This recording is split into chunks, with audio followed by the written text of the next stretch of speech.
When Cat Stevens announced his conversion to Islam in 1977, I was pleased for him and admired his spirit and his integrity and belief. I still do.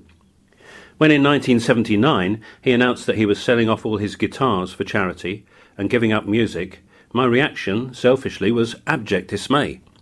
Not, of course, because he was following his path into educational and philanthropic causes in the Muslim community, but because that flow of wonderful music would suddenly be cut off.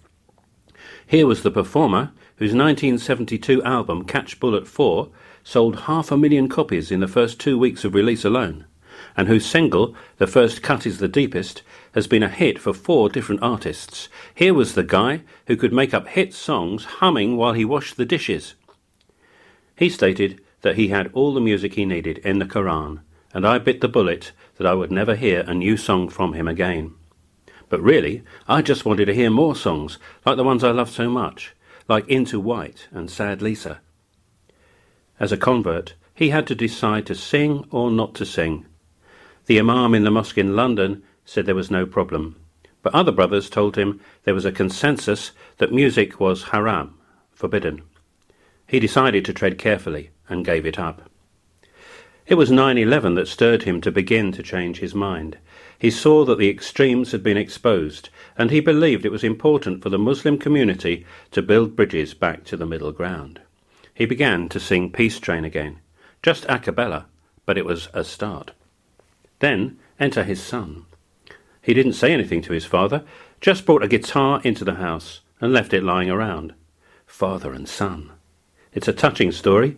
Yusuf describes how he picked the instrument up, began strumming, and was amazed that he could still remember all the chords to his songs of years before. Now he says, yes, there is haram music, sex and drugs and rock and roll, but there's also halal music. Of his own songs, Yusuf says, I tell stories. I try to tell true stories. It's about how people live and what their problems are, how we love and fall into trouble and bleed and laugh.